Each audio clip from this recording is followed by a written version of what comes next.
probably the number one thing that I would say to any creative or anyone aspiring to be creative or have a creative job, and especially if you're going to work for yourself, you need to learn business. You need to learn how businesses work.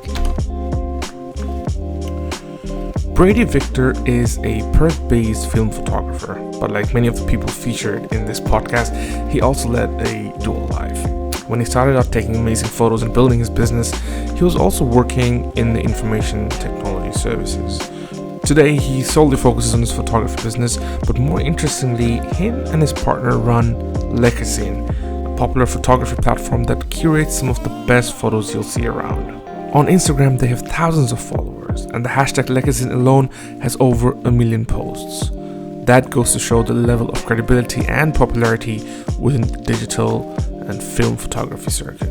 In this episode, I sit down with Brady and go in depth about his journey into becoming a film photographer, balancing his analytical sides with his creative brain, and how to take the calculative leap into a creative business.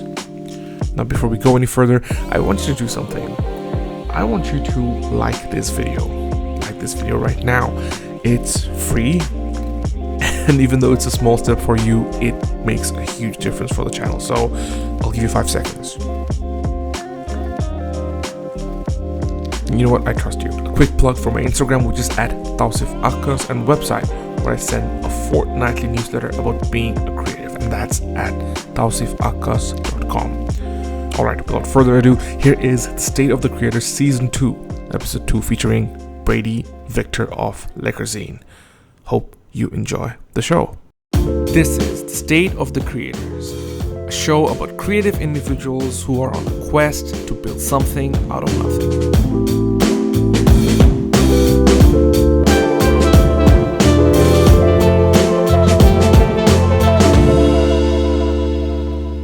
All right, so I don't have any intros or anything like that. Yeah, so I don't go into like, hey, Welcome to the Tausif Show. None of that. But before we start, what does lekker mean? Like, I'm guessing zin is from magazine. Exactly, yeah. So what's lekker? Lekker is, so my partner is Dutch. Lekker is basically a Dutch word that means anything sort of positive. It's good, it's cool. Yeah, so if you were to walk around and, you know, you were to show somebody a print or a piece of art or just something in general, they'd be like, oh, you know, that's lekker. Oh, wow. Say, that's cool, that's nice. So is it like the Japanese equivalent of kawaii? No, I think kawaii is cute. As far as I know, kawaii is more cute. Yeah, right, this is kind of more like wholesome, positive. Just I suppose more cool. It's a cool. Okay. Yeah, it's there's a lot of weird Dutch words that just don't translate, but this is, I guess, it's all encompassing of sort of a bit of a vibe. I don't like always. Yeah. I mean, I use that word a lot, vibe, but it's a bit of a vibe. If it's a vibe, you have to use the word vibe. Pretty much, yeah. Like a vibe zine. So people unfamiliar with your work and who you are, who is Brady Victor? So I am a photographer from Perth, Australia. I like to attribute where I am because I've lived in a lot of different countries. When I was young, with my family, lived in the Philippines. Oh wow! And that sort of, I don't know if that started my obsession with things that are international or just a bit different to what Australia has to offer. And yeah, so as I grew up, I kind of, I don't want to say resented, but Perth is, you know, it's quite known for being a good family city. Yep. It's a little bit slower than other places, and being an angsty sort of teenager, you know, you always want, especially growing up in a digital age, you want everything now. Yeah. And I guess I just didn't feel like I had my place, and so I would just travel and live in different places to try and maybe find out where I fit. So moved to London. Wow. Hated it. Worst. Only positive was being able to go and watch football games, soccer games. That was amazing. Is it why you're a Chelsea fan? Not necessarily. So I supported Chelsea almost. You're gonna like this. Almost out of spite, because my brother goes for Manchester United, right, and we both started watching football in the early 2000s, and I knew that that would just piss him off if I started going for Chelsea when Roman Abramovich started like pumping the money in. Yeah. And I liked it. They were the bad guys. They were the people love to hate them. Yeah. And they did that fairly well. But before this turned into football podcast. Yeah, of course, yeah. So it's quite interesting because, my next question is actually about your early life in Perth. So when did you actually start living here for a long, more permanent basis? The first about 8 or 9 years of my life, I was born and raised in Perth. Then moved to the Philippines for a couple of years. Moved back in my early sort of preteen sort of years, and then I was in Perth until I was about 20 or 21. Graduated high school. Didn't do a whole lot after that. I've always kind of been a person that I don't know whether it's just the contrarian in me, but I just don't like doing what I'm supposed to be doing, which is frustrating even for myself. But so I didn't go to university straight out of high school. Didn't know what I wanted to do, so I didn't see the point. Decided to travel. Traveled for 6 months throughout Europe. And as you mentioned that you didn't really know what you're doing after high school. Did you have any creative, inklings prior to traveling? Yeah, so I would say I've always been creative to some extent. I've learned recently, it's taken me about 15 years to come to terms with it. I am not analytical. Right. I am gut. I'm all emotion. I can't hide my emotions. People can read me pretty easily, which is tough, but it's also great because if I'm happy, people really know it. Yeah. If I'm not, people also really know it. So it can be hard. But no, when I was younger, I picked up instruments quite young, and I liked making music. But it was one of those things that no matter how good I got, I was never good enough to express myself the way I wanted to express myself. So I would always take on different things. Tried painting, was terrible at it. I'm of the belief that every photographer is just a failed painter. I don't understand. I look at some of these things from the 1600s and it blows my mind. Right. Other than that, creatively, I guess just trying painting yourself as well has brought that empathy to appreciate the 15th and 16th century or any good painting, really. I guess like for them, they didn't have the alternative. They didn't have photography. So that was their outlet, one of their creative outlets. And now more than ever, people have so many outlets to be creative. You can, even with things like TikTok, people are making these incredible videos that are, you couldn't have even thought of anything like that 20, 30, 40 years ago. Yeah. And so it wasn't until I started traveling and started documenting my travels that photography became, I guess, important to me. Right. And it became a way of being able to express myself very easily because I could see what resonated with me and just take a photo of it like straight away. I didn't have to necessarily think too much. I didn't have to construct images that much. As soon as I saw something, I just felt it. I would just feel that something resonating between me and that, and I would just take a photo, and that would be it. The end result usually reflected how I felt in that time. Yeah. And yeah, that was the kind of a triggering point. So that was probably about 8 or 9 years ago now, and that was the thing that not until maybe the last year that I realized this is the thing that I need to do to express myself properly. Right. Yeah. It's interesting that you said that you are all emotion and not very much analytical. Yeah.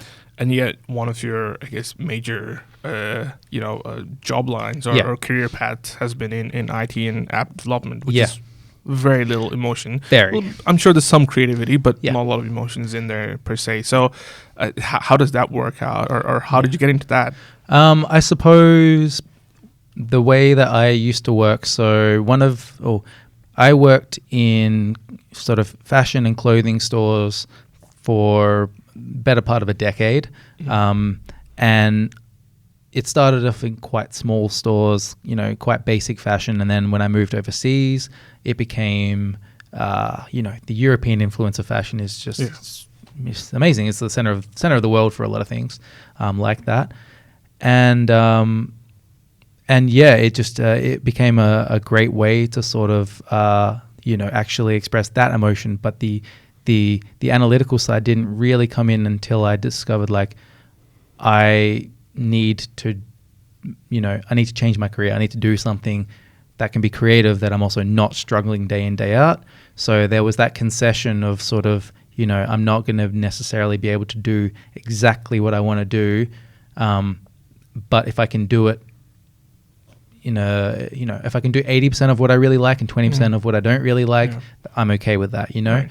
The whole concept at that time of, you need to love your job, I kind of thought was bullshit. I don't know that many people that love their jobs. And now it's becoming apparent that, your job is significantly easier if you do love it. And so I went back and studied design. So web design, designing websites and apps and things like that. Right. I had the belief that, I like computers, I like technology, I like designing and creativity. How do I put those together? I came up with web design. I was like, cool, that sounds good to me. Studied it for a few years and I really liked it. It took me probably then, we'll track back a bit. I then studied for 2 years, got a job immediately, and that part of my job was designing websites. And it was good, but I also found myself lacking in the technical side of things. And the technical side of things is one of those things where you have to be really passionate about something to learn, to go down the rabbit hole. And I go down the rabbit hole with a lot of things, but only if I'm into it, if I really want to. So I found myself not necessarily being lazy, but I was like, I can do X, Y, Z well, but I need to also be able to do these things. Can I be bothered? Do I have that much in me invested into it? And I really struggled to sort of, learn that analytical, more programming side of things. I just wanted to make things look pretty. Right. I didn't want to know how to do necessarily software development. So that's when my time became less, I suppose, design-based work. And my boss at the time was smart enough to see what I did excel in, and that was more of talking to people, explaining what we can do, and having that sort of that personality to represent the company in the way that they wanted to be represented. And so I started moving more into that sort of side of things in the marketing and all that. Yeah. And that was about it. I found that you have to be really honest with yourself and like really objective with what you're good and bad at. And if something is stopping you from taking that next step, you have to really look at it and be like, do I want to do this? It's great because your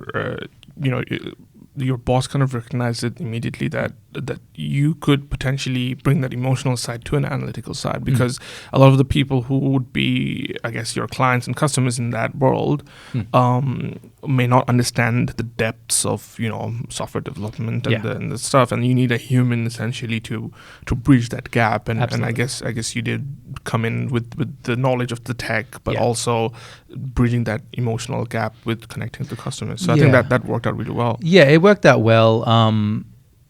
Anyone listening, like your boss, if you're not self-employed, your boss is everything. Your boss needs to know who you are as a person.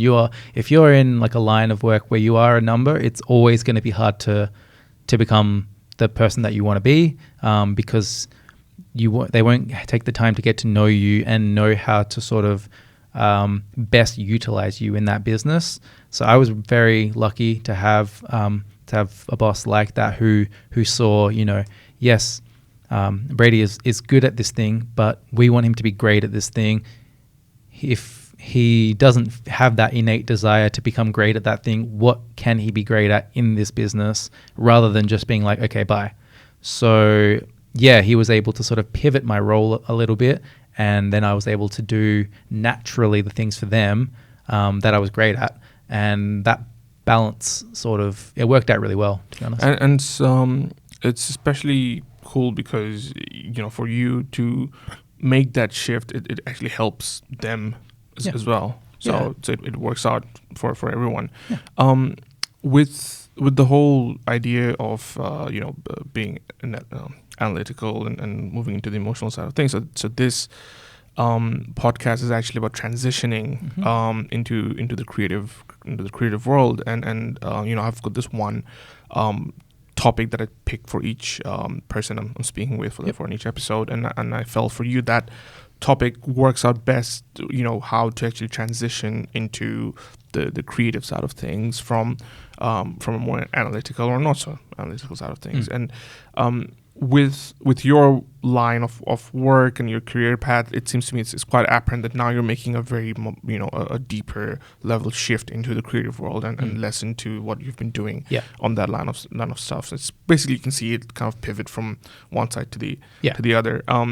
With that though, before we dive deeper into that side of things, how much of your other role in IT and app development has actually helped in photography, if at all? I mean, is there anything that you can see that, okay, I've subconsciously picked this up and applied to my creative side of things? Good question. Absolutely, 100%. Not everything I want to say is a lesson, but you learn things from everything. Yeah. I picked up probably the number one thing that I would say to any creative or anyone aspiring to be creative or have a creative job, and especially if you're going to work for yourself, you need to learn business. You need to learn how businesses work, how to get clients. So I've spoken to people in the past who have gone on to do their own freelance work, and their first question to me has been, I don't know how much to charge people. And I said, well, you've already jumped about 5 steps. Like, you need to actually have a client first before you even worry about that. And that's the hardest thing, getting those clients. So you need to have an understanding of how to market yourself, who you're marketing yourself at, and then putting yourself in front of those people. And then you can start worrying about actually convincing them that you're the person for that job. You don't need to worry about charging them until you have them. Yeah. And so for me, the more, I suppose, IT tech side of things, I learnt the business flow. So going from how to get in front of people to all the way through to actually doing the job and delivering. That process is something that I would have never learnt if I hadn't done this. And it's integral. So I've learnt, a significant amount of just business smarts that you could go and study business for, I'm sure, and you'd probably pick up quite a lot. But there's also a lot of things that happen, in quotes, in the real world, that can't be taught at universities. There's a lot of, especially with potential, like older generations and things like that, they might do things a certain way, and you have to learn how to handle people based off of who they are as an individual. And learning to read people and learning how to sort of be true to who you are, but also become appealing to them as a client is a bit of a trick that you need to learn. It might be like an innate inner thing that just develops over time as you come into contact with more people. So my role in the tech world was, after a while, was a lot more of the business development, networking, getting to know people. And that absolutely taught me, one, you can't be afraid of people. There's going to be a lot of shitty people out there. Absolutely. A lot of people who don't want you to succeed. A lot of people who, especially if you are creative and they're not creative, they will see you as like a threat or an enemy because, there's only one way that you can work and make money, and you're doing it this way, the other way. And, you can't believe you enjoy your job. That's bullshit. So I'm going to, I don't want you to succeed.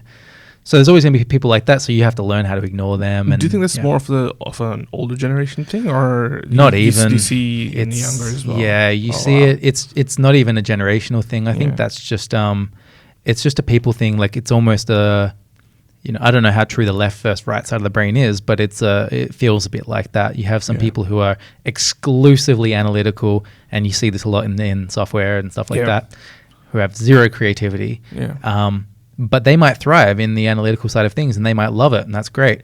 But they sort of see the creative side of things and people who get paid to be creative as being like a bit of a cop out. Yeah. But then I always look at it like, I can't do what you do. Yeah. You can't do what I do. So it's two sides of the spectrum. I've felt that, I felt the same thing. Is there is the condescending side of things with the creative world, and I understand that because emotions aren't really something you can objectively see or prove or even like make it work all the time. And I think I can see from their side of the story, but it's also very annoying as a creative when you hear like other we're not saving lives per se, but at the same time it's almost just as important as any other absolutely work out there. I mean, cultures are defined by by creative work. I think so. And only so much by tech these days. Yeah, I look at, you look at hundreds of years back, and what gets remembered, it's generally the arts and things like that have defined a culture. Correct. I would probably say, to an extent, that tech is a bit of the symbol of like maybe America of the last 50 to 100 years. So maybe that is their culture.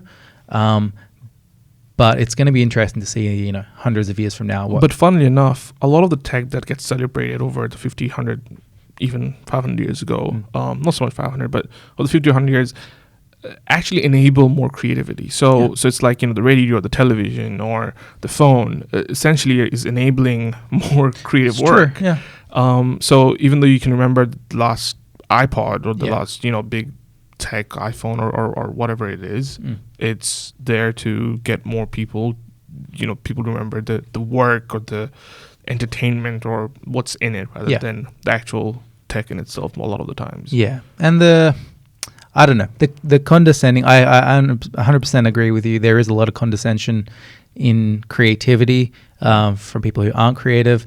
It is annoying. It's going to be there. But it's going to be there. It's going to be one of those things where if you can display your value in a creative sense, that's the hardest thing, actually displaying that value, then people will start getting it. I've had family members even who question what I'm doing or who make jokes about what I'm doing. And it's like, I'm not necessarily living a normal life or a standard life, but what I am bringing has its own merits and value.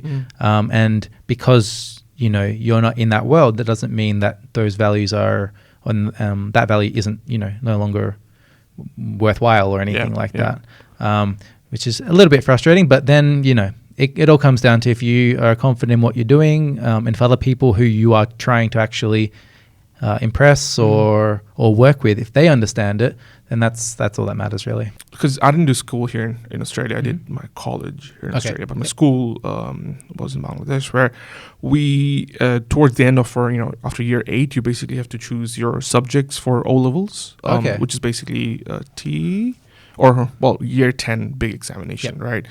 And you have to choose like a mix of subjects, right? And generally, people who would choose more, science-based subjects or more analytical subjects are more lauded by teachers, by the society. And if you choose more of the artsy kind of things, it'll be like, you're lazy. You kind of, typecasted as an outsider of the thing. And even though slowly changing, I can feel some of the change, but the old, like even in my generation, where a lot of the creative stuff was actually greatly appreciated, our older generation definitely not, like especially in academic sense, right? Like if you're in year 10, you're picking like design over, say, biology, you're gonna be like, what's this guy doing? What's your future? Or essentially more like, like you're a failure, and therefore that's the only option you have. Like only failures choose arts and creative stuff down the line. And it's funny because up until year 10, you're actually pushed to do all these creative stuff by the school. So there's like debates and, like there's singing contests and all these kind of, arts exhibitions and stuff like that. Expressions, and it adds to your ECA, extracurricular activities. Yep. That's what we used to call.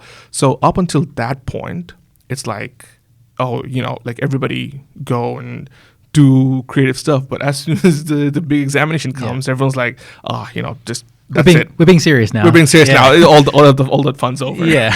so it's I think it's a universal thing to an extent. Yeah. Even though I didn't grow up here, but it sounds like that mentality still exists. Yeah. But you mentioned about your family members and stuff. This is a question I ask everyone as well. How supportive were your parents in terms of you choosing this line of work? Yeah, it's a good question. So I only have one parent, and so she has been she's quite strict. She used to be a police officer. So I grew up in and being having an Italian background, Italian police officer. Geez, let me tell you, a couple of broken wooden spoons over my life. Don't worry about that. But she, in the last in the last few years, and especially in the last 6 months, she has been incredibly supportive. Mostly because she knows me and has seen me develop, obviously, over my life. And I think what any parent wants is for their kids to do something that actually gives them value, that they're happy doing, that they're going to wake up every day and not resent their life. So she sees me now doing this kind of work that I've probably never been more happy and mentally stable in my entire life. And so she looks at that and she says, well, whatever you're doing then, like, I must support that because it makes you happy, and that's all that a parent can want. Exactly. So yeah, no real complaints from me. It also, it depends on what your personal goals are as well. So for me, my goals have never necessarily been the accumulation of wealth. My goals have always been the accumulation of happiness, and the two aren't necessarily, they can go hand in hand, but they don't have to, Yeah, I think a lot of people confuse having a lot of wealth, which brings comfort, to happiness, like comfort and happiness. Success. Yeah. Yeah. I mean, it is an indicator of success to an extent, but not necessarily success in itself. Yeah. But in general, I think what wealth does bring a lot of comfort, which everybody wants. Yeah. And security. And stuff, but not necessarily happiness, which is a completely different. Otherwise, you wouldn't have, multimillionaires who are suicidal and things like that. Yeah. Exactly. So I think that's that's a whole different. That's a whole topic. Right? Very deep. You can go really deep on that. But it's interesting, to hear about the certain people not really going ahead with that thought of this is the pathway for you. So obviously you're transitioning into a more full-time career into the creative world, but what has been some of the biggest barriers for you, like as someone who's got a foot in this world, who's always kind of had a foot to an extent, and now making that big leap? What's been the biggest barriers? I would say the biggest barriers are going from somebody, or maybe not somebody, but the general public seeing you as somebody who has a hobby to somebody who this is their career. So changing people's perceptions a little bit, like, when I tell people that I'm a photographer, a lot of people's first reactions are, oh, great, yeah, I love taking photos too. Yeah. And it's like, yeah, and that's a great thing. Like I see people's photos that they've taken on their iPhones and stuff. Yeah. And some of them are great, and I'm like, that's awesome. But you don't necessarily you don't wake up and that's the thing that you're thinking about, or you're not planning that part of your life. For me, whilst it is my passion, you still have to look at it from a work perspective. Yeah. And so I very much look at it like I wake up and I'm like, okay, how can I further my career?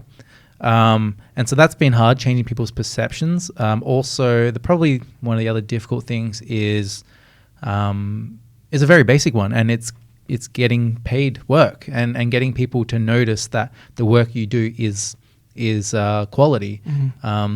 So for me, one of the barriers that I think a lot of creative people will find is if you haven't got a degree in that field, or if you haven't studied that field, then you mustn't be qualified. Like, because university is the only way to be qualified in something, is what a lot of people think. I had never studied photography. I grew up in an age of, the internet. I've learned languages and I learned all my instruments. I've learned everything by myself. And because of that, and because of my own issues with listening at school and not doing what I was told, I would find things that I like and I would go down the rabbit hole and I would learn, I would say in a couple of months, maybe 1 or 2 years worth of university knowledge, because I was fascinated by it. But if I had been studying in a more traditional manner, I might have a larger accumulation of knowledge, but it might be less applicable to what I specifically want. And so, so turning that into actually making a living is pretty difficult. You have to sort of learn the business side. You have to learn how to find people, find clients. I've had that question a lot of times, everyone can take photos, so why should we pay you? And it's like, well, sure, okay, let me show you the photos that you've taken and the photos I've taken, and if you can't tell the difference, then that's you. But I'm telling you, there is a big difference. And the general public, especially for fashion and things like that, will be able to tell. That you basically, there's a lot of marketing to it as well. You have to know how to market yourself. And at the end of the day, like, you have to learn what your brand is, what you bring. People don't necessarily hire people. They hire people like they hire brands. They hire ambassadors. They hire people who they think are of a certain level or of a certain style or whatever that they want to necessarily be associated with. And there's a lot of people in Perth who are really bad at what they do, but they have really, really cornered their niche. They know exactly who they're presenting themselves as, and other people want that. And their end result might be okay, but their clients are happy because they're associated with them. And that plays into, influencers and all that kind of stuff.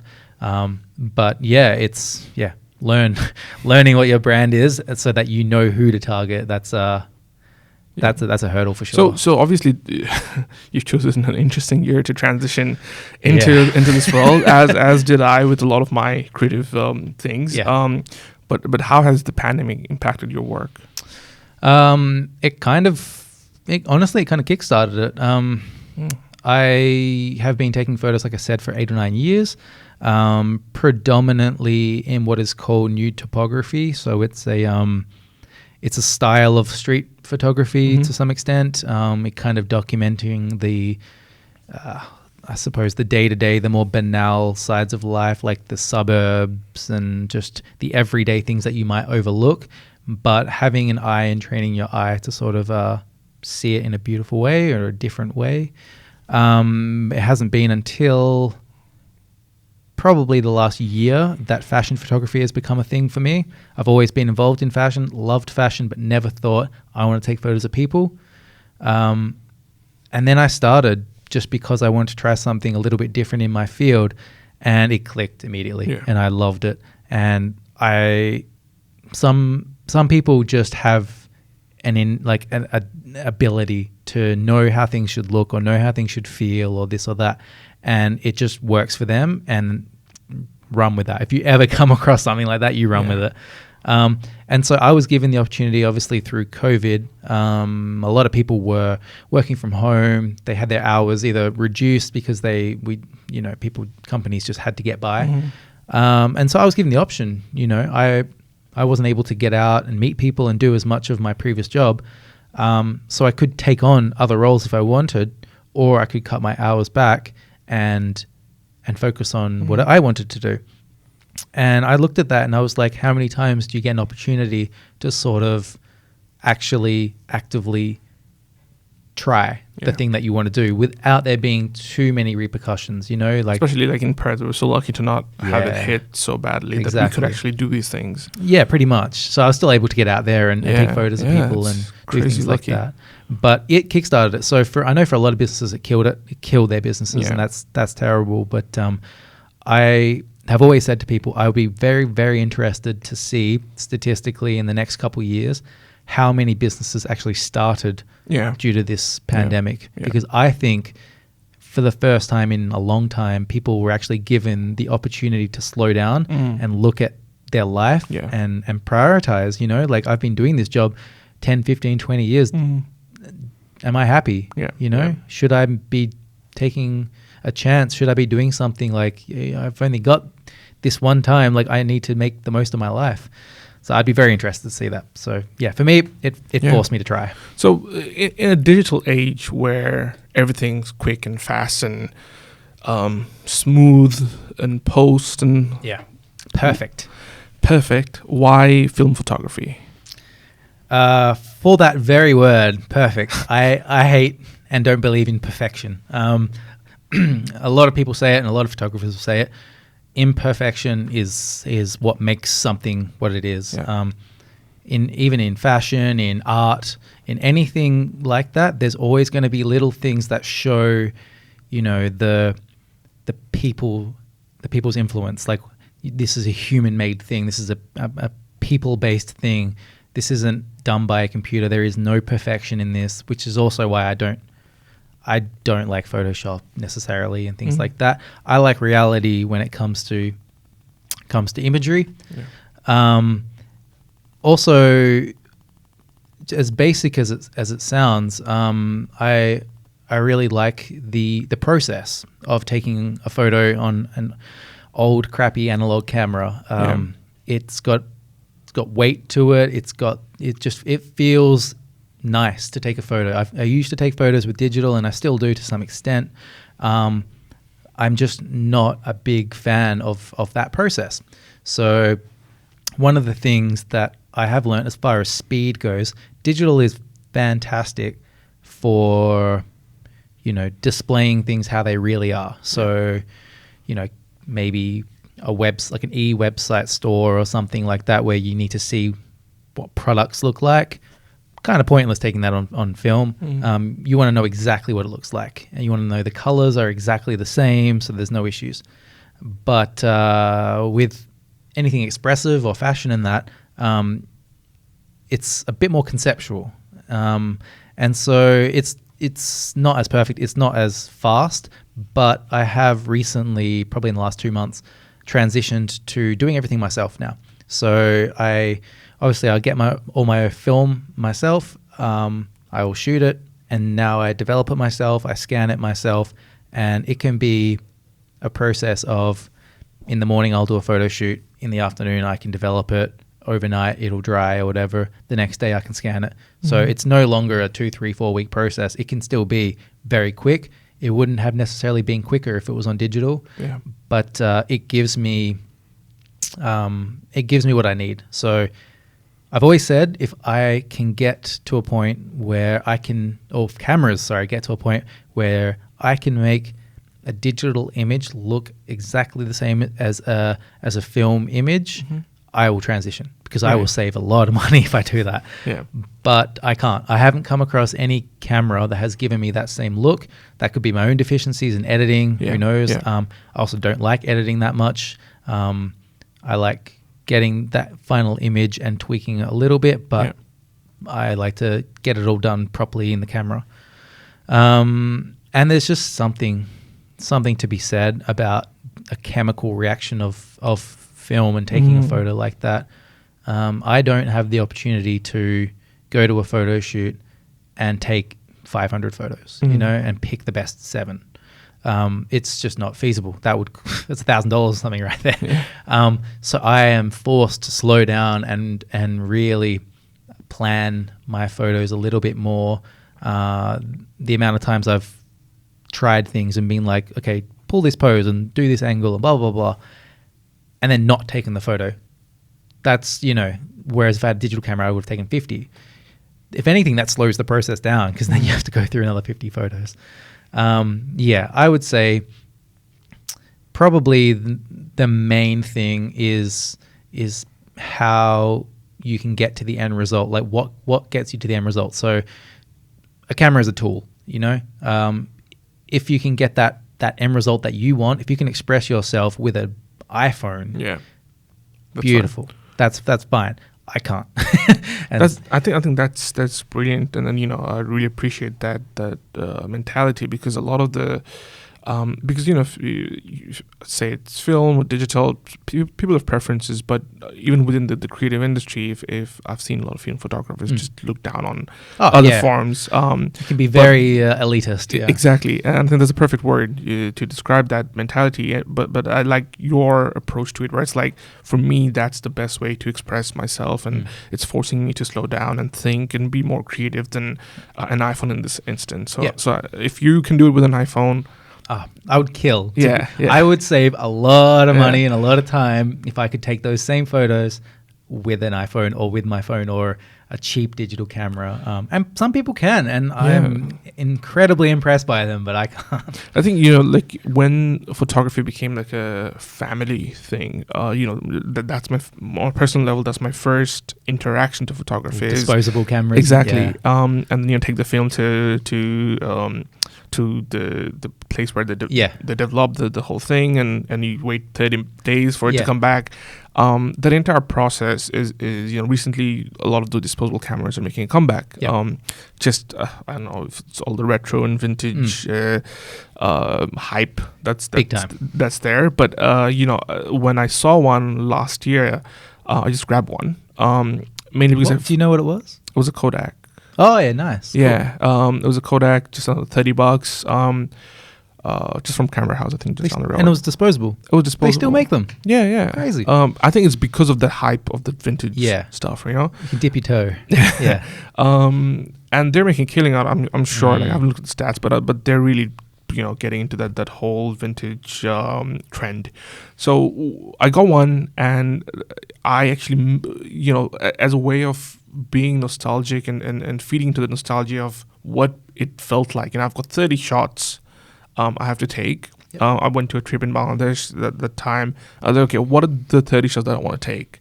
I'm sure I'm going to use my phone for 200 other photos, but I'm on my phone with my parents, who I, don't see as much. Yeah. If I'm with them at that certain point in time, I'll be like, okay, I'll take this photo. Yeah. And it felt a lot more special than taking 500 photos on selfie, which again is great and everything. But I think for me personally, that way of choosing and picking the perfect moments for me at that time was a way of it felt a lot more special, and I can still remember the moments that I chose to take the pictures. And I guarantee you, those photos will be imperfect, and you will love them for that. Exactly. A lot of them are, like dark or, grainy and noisy and stuff like that. Of course, grainy and noise is like a big thing. A lot of my personal aesthetics, I use a lot of grain and noise to hide my, in a way to hide my imperfections. So, even with those in those photos, I was like, that's the way to go. So totally get what you're coming from. Talk to me about Lekkerzine, though. That's something you've built with your partner, as you mentioned. It's got a big following on Instagram, and it's also got a fair bit of traction going on over the last few years, I'd say. So tell me through it. So that's been going for maybe about 6 years as well. And it's basically, we noticed that there were a few magazines or zines starting on Instagram and on websites that were pushing a certain look. We basically saw that, and we were like, I personally am very confident, and so is my partner, we know what a good image is. And it's not always based on rules. There's not always, rule of thirds. This is why this is a great photo. Yeah. There's a lot of great photos out there that break all the rules, And so, we went out and looked for our own aesthetic, our own look, and tried to amplify that.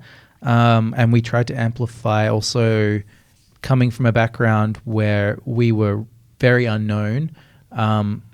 We wanted to amplify other people, other unknown people, and give them a platform. And so that is still something that we do now. We have our own hashtag like on Instagram, which is Lekkerzine, that we trawl through and we try and find images that represent the style and the aesthetic that we're going for. And every time we find one where one of the people or photographers doesn't have a big following, that gets us a lot more excited than someone that has 70,000 followers, because they don't necessarily need it. And it's really good to be able to give someone that platform, because we know we never had that. And from there, I built the website out. We started doing more interviews and things like that, getting into I suppose more of a lifestyle as well. So it was originally purely photography. It became photography and lifestyle and people and things like that. So we started interviewing people that we were interested in, that interested us, not just photographers, but musicians and all kinds of creative people as well. Even as far as recently, we interviewed a woman who started a shoe company that makes 100% recycled shoes. Wow. So the shoes are made from old other shoes or tires or all kinds of things. And we found that really interesting. And so, we wanted to interview her. And so, we did that. So we also talked to these people, and, we have a platform that they also have quite a large platform, but it's just something that we want to associate ourselves with these kinds of forward thinking people. And ever since then, it's just grown. Unfortunately, the way that Instagram works, it grew exponentially at the start, and then Instagram has obviously changed the way their algorithms work and the way that the sort of feeds work. You no longer see things in chronological order. That's been a huge hurdle. They very much Instagram and Facebook and things like that very much promote volume of content over quality of content, which has been tough because we were never a magazine or anything that would post 5 times a day. No, and it's almost now promoted like if you want to be seen, you need to be posting that consistently and that often, and that dilutes the market. And I don't want to prop someone up if their photo is not good. If I don't like it, if it doesn't resonate with me, I don't want to do it for the sake of getting more followers. So we definitely hit a wall probably a year or two ago, and have been very stagnant since then.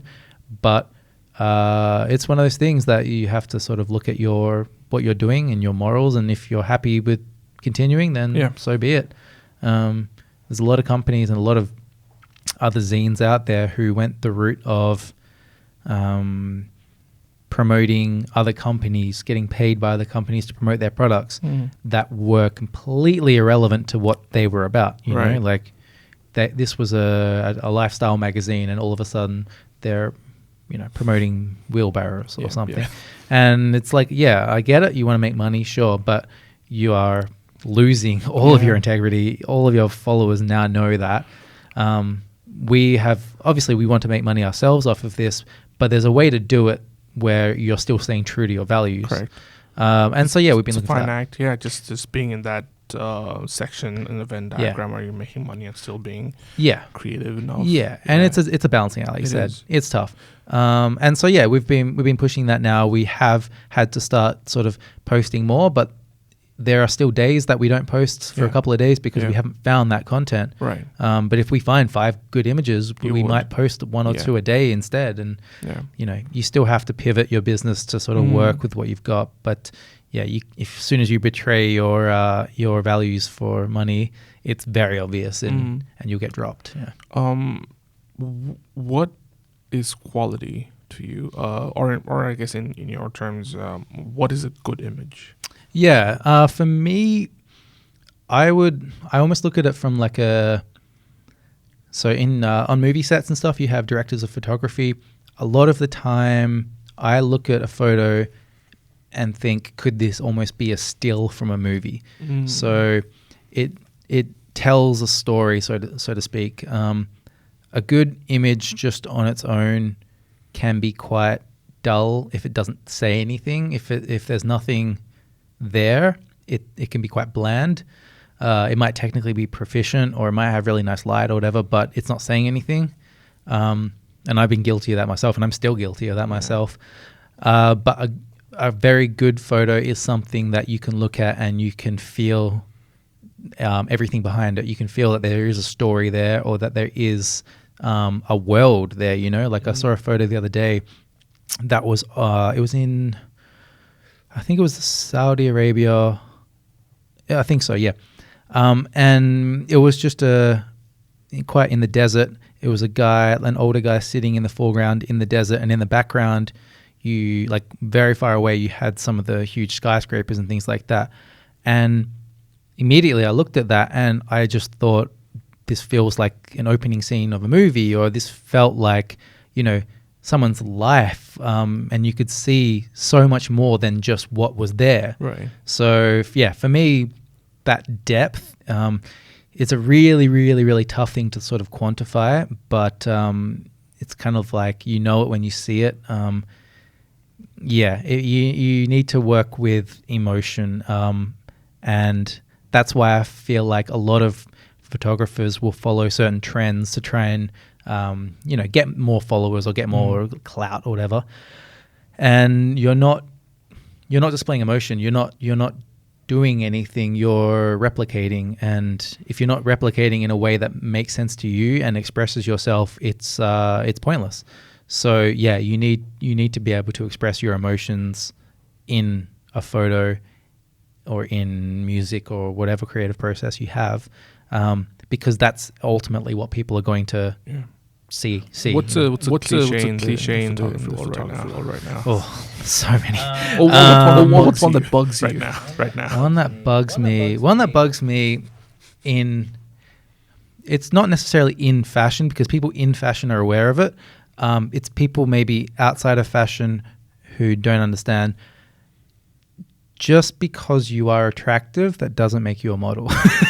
So I actually find that people who aren't, objectively attractive, people that have something a little bit different about them, they like, and look at any catalog, or not catalog, but any high quality magazine, all of the models will be a little bit different. They're not the typical. No, they're not a Brad Pitt. 100% symmetrical. No, they're not your standard gorgeous person. Yeah. And it's more interesting for sure. So a lot of people I've had say, I would love to be a model for you. And it's really tough for me because I go for specific looks and I look for certain people to fit that look. And it's hard saying like, you are gorgeous, but like not. You're too gorgeous. Yeah. Like, can you maybe like break your nose or do something? Like give me something like interesting, because if someone is so perfect looking, you can almost just like, you see through them a little bit. There's nothing to latch onto, you know? And that can be tough. But other than that, there's a lot of trends at the moment. I've been, I'm guilty of them too. And sometimes I'll try and replicate those trends just so that I have learnt a new style or a new way of photographing. But a big one is in film photography is using a film called Cinestill 800, which is like it's a tungsten balanced film that's used for like major motion pictures and things like that. Works really well with neon lights and lighting and at night and things like that. It's a very big cliche to take a photo of a petrol station with that, because it has all the lighting and the neon lighting. And it looks a certain way, and everybody knows that Shell logo. Yeah. And if you post that photo, you're gonna get likes and people trying to, and I have done that myself. And I have seen the end result and being like, oh, this is really great. But that's where it should end. You should see that and learn that little bit, take that and then go from there. But people they get stuck on taking photos or being creative to be popular, and they realize that if I just keep doing this one thing over and over, I'll keep getting more followers, more likes, and more whatever. And then after a while, they're like, what am I, like, I don't even know how I've progressed. I haven't progressed. I'm not even expressing myself anymore. I'm just It's a petrol station catalog. Yeah, it's a petrol station catalog. Like there are plenty like that, or it's just it's repetitive and it's the same thing. So yeah, you really need to try different things and push your boundaries, because like otherwise what's the point? Yeah, and you never know what you're good at until you try it, or what you're bad at until you try it. I don't use a lot of lighting. I don't use a lot of flashes and things like that, but I have a photo shoot this week that is exclusively using flashes as the light source, and I'm terrified. But you learn from that. You do your research, you get ready, you prepare, and to try and mitigate any of these issues. And you might come out of it being like, I love this. This is the thing I want to do. Or you might be like, I am terrible at this. I don't want to do it, so I won't. But yeah, never go down wondering. Like never don't try something different. So do you get creative block or creative ruts? And then if you do, how do you go about? Like, do you have a specific schedule or discipline that you do for that? Yeah, that's tough. I have a really bad way of getting over creative blocks, and it's by buying a different camera. It's a very expensive way to mitigate creative ruts. It is terrible. But does it work though? Yeah, it does. It's so annoying. I tend not to try and do it too much. I have my my holy grail cameras, and I've predominantly got there with them. Or alternatively, the cheaper route, and this is why I like film as well, is trying a different kind of film. Gives you a completely different look, and then it gives you something else to work at, and you can kind of try and improve on that thing as well. But yeah, every now and then creative blocks. For fashion, it's a bit easier to get through them because you can just do something completely different. You can have a completely different model, completely different outfits, different scene, different everything. With my sort of more street style work, which is now sort of my secondary style, that can be tough. You can definitely be taking the same photos over and over and over, especially in Perth. Perth, whilst it has somewhat of a diverse, range of ecosystems and houses and all kinds of things, they all are relatively new, and so everything can look a bit cookie cutter at times. But no, it does happen. Probably a good tip once you get into those funks is we're very lucky. We have YouTube. I watch a lot of different YouTube photographers out there. Some who do things that are completely different to what I like, but they might inspire you to be like, okay, I hate what they do, but that one thing that they do is I'd never thought of that, so I'm going to try that, and that can then just open doors. Back in the day when I used to write a lot and try and write books and things like that, creative blocks there were tough. I really struggled with that. With words, you feel like you only can express yourself with those words, and it's hard to get inspiration from other people's words without feeling like you're just stealing it. This is a thing that I was reading up on where it talks about how creative ruts basically an excuse for not doing it at a subconscious level. So essentially what you're doing is you're comparing yourself to a certain piece of work that you want your current inspiration to become, and because it's not reaching there, you stop doing anything and everything. So the antidote to that, that he talks about is that if you're bad at, say, writing, and you're stuck with writing, show me your bad writing. What does that bad writing look like? Because you haven't forgotten how to write, you haven't forgotten how to take a photo, you haven't forgotten how to make music. You just don't want to make music that doesn't match up to your expectations of your own perfection. So sort of even working through it. exactly. So Yeah. it's like it's essentially what a lot of people say that creativity is like a muscle where you kind of have to go to the gym. Yeah. And on days people who actually do work out, they say the same thing, that even on days you don't feel like it, you still go and do your reps, and Yeah. even though you won't feel great doing it, but afterwards it benefits you. Yeah. It's that regardless. discipline, I suppose. And yeah. I guess for a lot of creative-minded people like us, we don't really align discipline to creativity. At least I don't. Yeah. But that's something I've learned, and I'm trying to implement in my day-to-day, where it's like, if I don't feel like doing some creative work, I'll still do it. Yeah. I don't have to show it to the world. Yeah. I'll just still do it. And I think that's an interesting way of looking at it. Yeah, I would agree. I've definitely noticed recently that there will be days where I might not know what to do. I might not have necessarily plans to, express myself or do anything like that day. And I do. So then, like I said, I do watch a lot of then YouTube videos. And for me, those kinds of things are, you're just learning from all these things. So you might not be necessarily producing, but at least you're taking in ideas, or you're still, sort of flexing that creative muscle a little bit. So every day to day, I'll go for a walk most days and take my camera with me. I try to book at least 2 or 3 shoots a week with models, or even friends or whatever. I like to just keep active and keep those ideas flowing.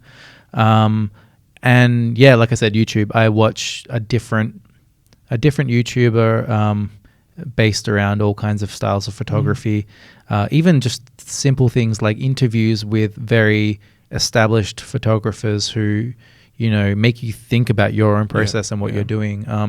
It's not hands-on work, but it's research. It's like almost passive work. Yeah. And it's still important, not every day. You can't be firing at 100% every day. No, of course not. I think it's rest days, just like going to the gym. Yeah, exactly. Yeah. What a lot of the creatives, and I personally also get kind of stuck with, is watching too many workout videos and not doing the workout. Yeah. You know what I mean? Yeah. Because it's good that you want to learn and work as passive kind of inspiration and take in as much as you can so that you can apply to it. Yeah. But sometimes I get just caught up in that. Yeah. Just viewing and passive and not actually doing the work. And I think that's, again, a balancing act. Yeah. You have to, I've noticed, so I used to go, actually, gym is a good example. I used to go to the gym a lot, 5 or 6 times a week, and I would do all these kinds of things. Eventually, I wouldn't say your passion becomes less, but you have to start making things a bit easier on yourself as well. So for me, I just bought weights, put them in my backyard, and I don't go to a gym anymore. And I don't have, an excuse now. I don't give myself excuses to not do things.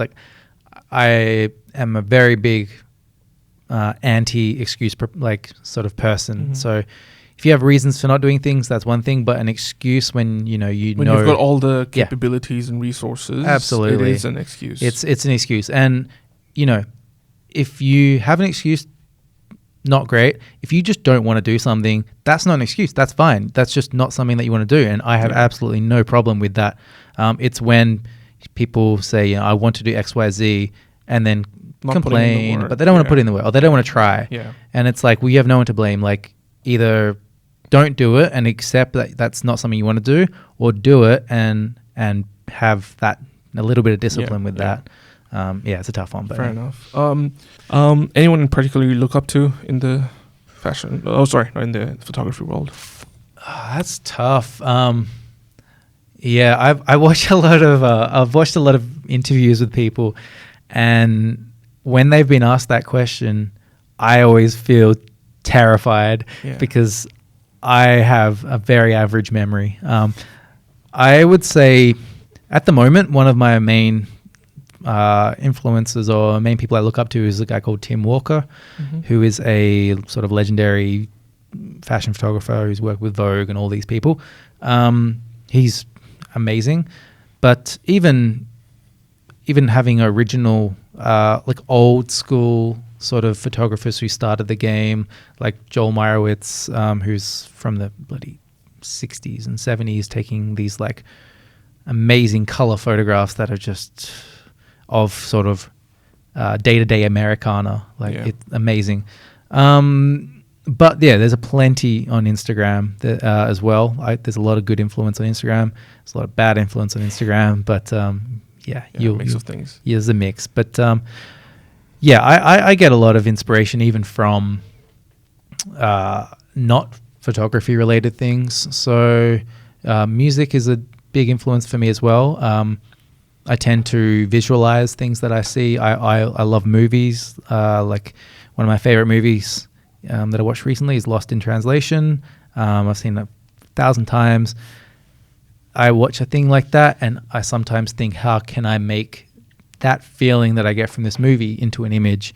And so it's not maybe a literal sort of, what do you call it? Like inspiration. It's not literal inspiration, but it gives you something to go with. Yeah, it still gives you the emotion that you're after. Yeah. Pretty much.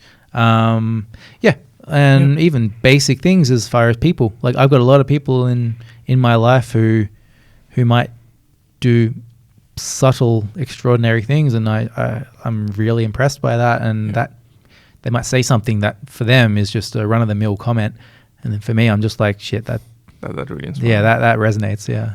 What's your goal in 5 years? 5 years? It's tough. Like I'm back in Perth for now.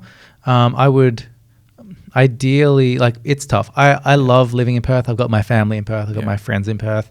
The weather is great. The lifestyle is great, but it can, for what I do, it can be quite limited. There's only a finite amount of fashion photography that can be done in the city. In the next 5 years, I would love to be based in Perth, but I would love to be going to hubs, sort of, your New Yorks and Londons and Berlins and places like that, and even parts of Asia, like we were talking about off air before. I would love to explore more and use local models and things like that would be great.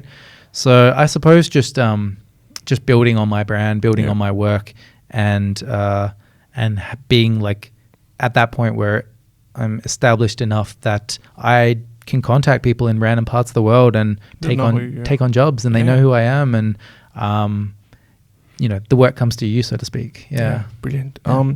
So finally, as I've mentioned, this is for creators and aspiring creators. So if you had to give 3 actionable steps to other aspiring film photographers, what would those 3 steps be? And these have to be actionable, not like like dream big. Number 1, dream big. No, I would say whatever your craft is, find a way.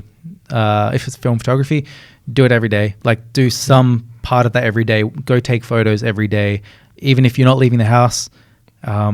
Take photos every day. Just practice. Learn your tools. I guess that would be number 2. Learn your tools, because a camera is a tool. It's not the end result. Like I said, a digital camera, a film camera, it doesn't matter. Whatever your end result is, learn how to get that image with the tools that you have. If you don't have the tools for that, find out why and get those tools so that you can create. And then 3 actionable would be learn as much as you can about business.